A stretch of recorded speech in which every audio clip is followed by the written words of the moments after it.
Welcome, welcome. In. Good afternoon, everyone. How are you doing? I just got a quick message for you. I really do have a quick message because I have to get off here in a few minutes. But I know this message is going to be brief and it's going to be quick because I got a call actually at 6 o'clock. But I have to deliver this message, so the message has to come out before I get on that call. So listen, you all. I hear, I don't like to say God said this, God said that, and this, that, and the other.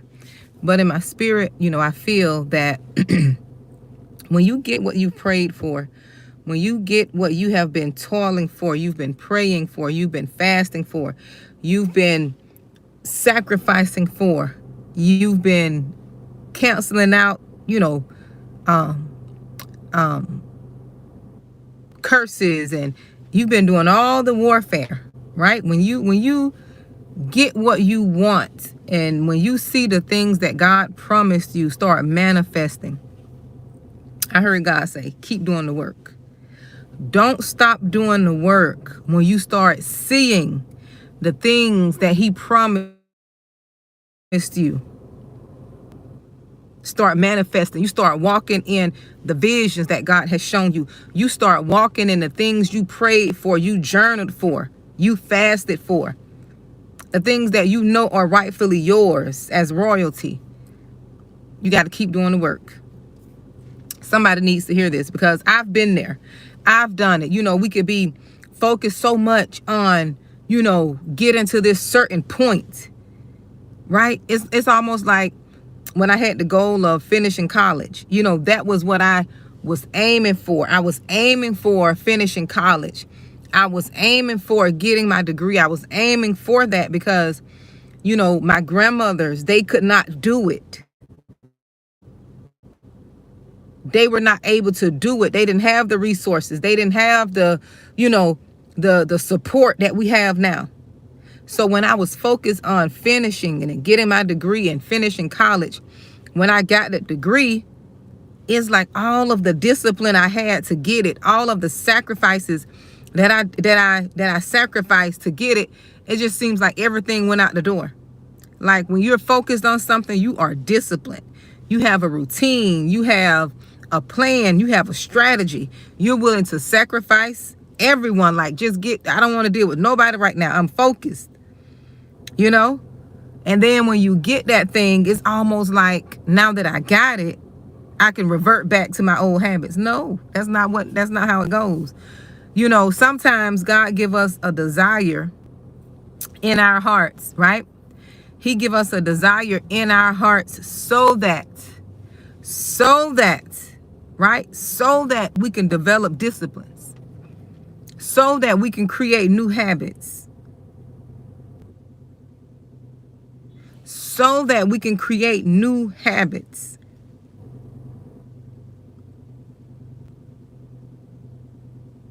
So that we can get a new mindset. Sometimes he places things in front of us to help us. Not sometimes, that's what he does. Not sometimes, that's what it is. To help us, to get us focused on what it is we need to focus on. Otherwise, we wouldn't focus on it. That's why it's good to have visions and goals so you can keep a disciplined lifestyle. But I hear keep doing the work. When you get those things you prayed for, you get those things you fasted for. When you get those things that, you had to give up people for, you had to stop talking to people, you had to leave certain situations.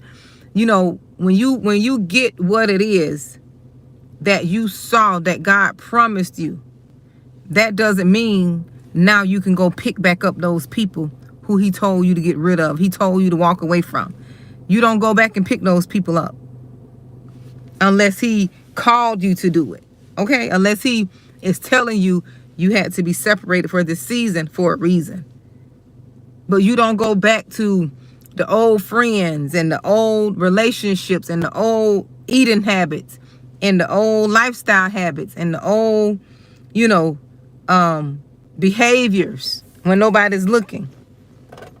Those behaviors, when you think nobody's looking, but somebody's always watching. You have to keep doing the work. You have to still maintain. It's almost like getting braces. I had braces before. And when you get braces, you have to wear something that is called a retainer. If you don't wear your retainer, your teeth will spread back out.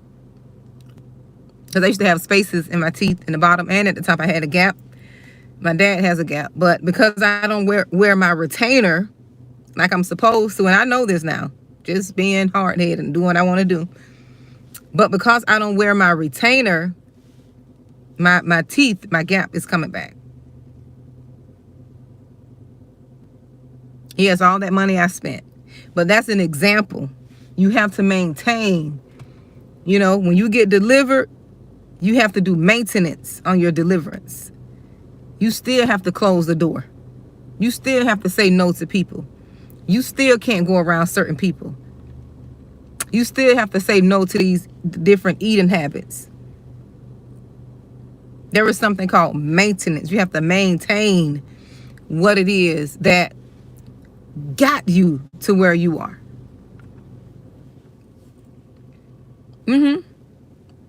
Something called maintenance. Hey, Greta Lee. And another thing, when God started blessing us, I'm going to put myself in there too. Not just you, this for me too. When God started blessing us financially, pray for stewardship. Pray for stewardship. Pray that you are a good steward over what God has given you. And you pray that, you know, he send you to the people that you could help and who would be grateful for the help, who would be thankful for the help. Pray for stewardship. I pray for that all the time. When I start getting the spiritual knowledge and understanding, I start just asking God to help me to be a good steward over what you've given me. Because it's not how much you make. It's what you do with what you make. It's not how much you make. It's how you steward and maintain God's money and what he gives to you. Because when you're a good steward, you can be making $30,000 a year.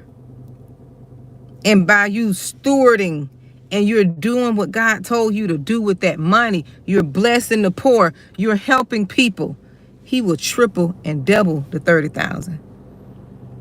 People will start giving to you because you are a good steward. He will start showing you, right? He will start showing you because you are obedient. Let me show you how the kingdom works. Happened to me. It happened to me before. He'll start showing you, opening doors because you are a good steward. You're giving to the poor.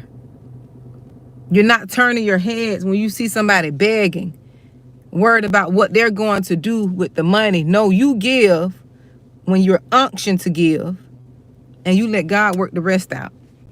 Because he's always testing us. He is always testing us.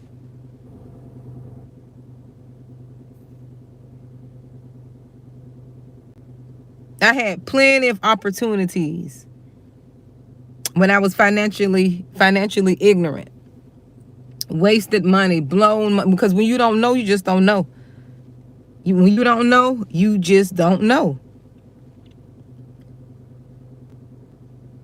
So you have to pray for stewardship. Pray for good financial habits.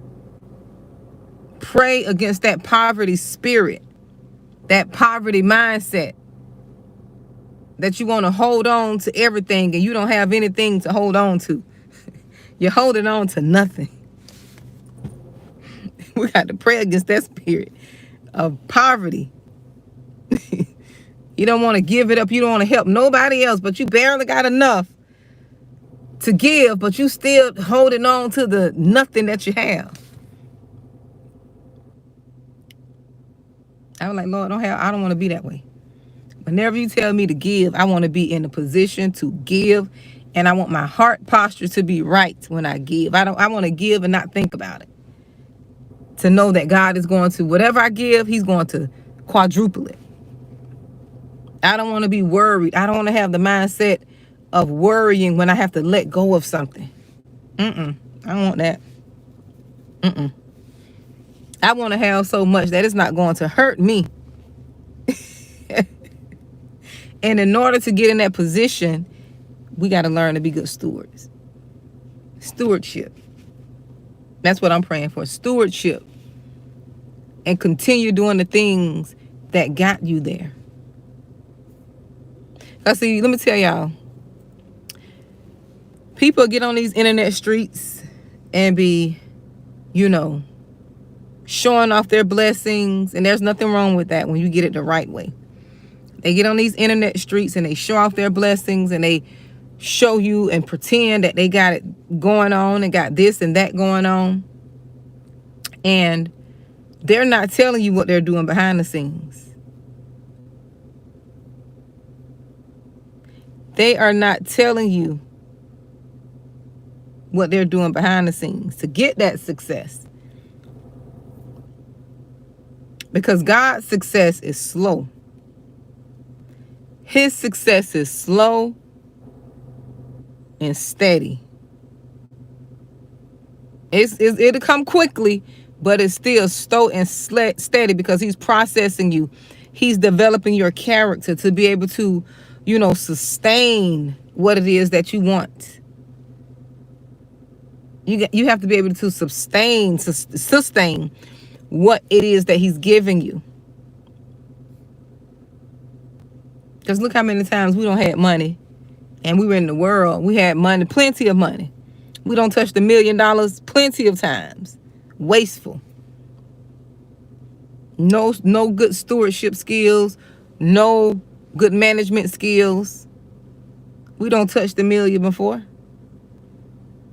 We just don't see it as that because it wasn't all in one lump sum. If you've been working, how long I've been working, you've touched a few mil since I was 16. Well, basically since I was 16. Yep. You don't touch the meal before.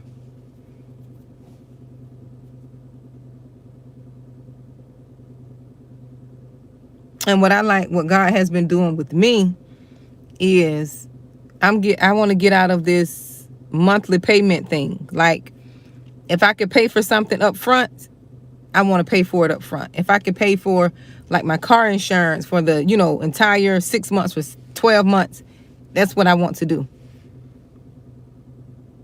I don't want to be on this month to month, mindset, paying on things month to month. No. I like to pay it up front. Pay it all in one lump sum.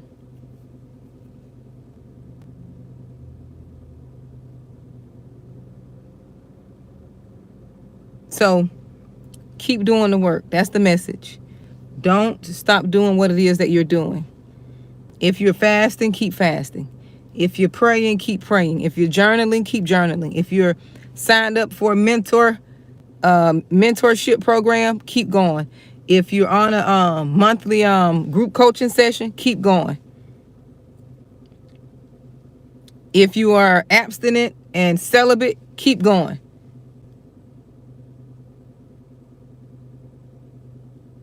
Keep going. Because you're in that place for a reason. Keep doing what it is that you're doing.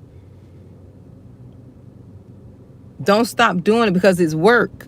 People think, to get something that is significant, that is worth having, they think that it's just going to come with ease. You get it and don't have to maintain it. You got to maintain it. You say you want that home. You want that big home. Are you ready to cut the grass, to maintain it?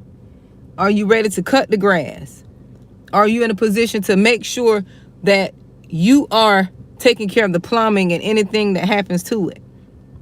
Are you in that mindset, or you just want the home to say, or to post it on social media to let people know you got this huge house, but the house came with a burden to you because you don't have the stewardship and you don't have the mindset to sustain it.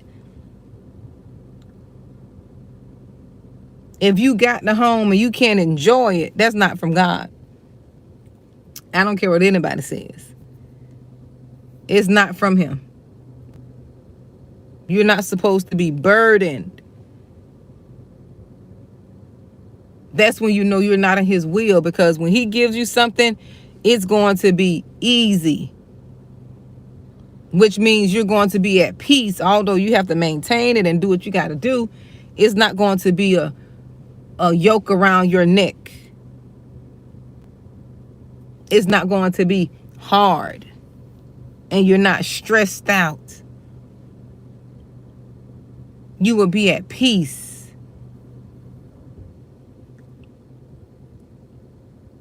Whatever you are doing, you're going to church, whatever you're doing, when, before God blessed you with that thing you desired in your heart, you have to keep doing it. Don't get so busy to where now you don't have no time for God. Anybody that comes into your life and takes away your time spent with God is from the enemy. Those little things that you used to do when you didn't have distractions, and now you got you somebody, or now you got a job, or now you making money, or now you got friends, or whatever, and now these people are distracting you. That's not of him. That's not from God. You must continue doing the work. That's the message for today. Keep doing the work. So I had to come give you all that message. So you all be blessed. I told you I'll be quick. This is a miracle. I'm off here in under 20 minutes. So you all be blessed. That's the message for today. Okay? Take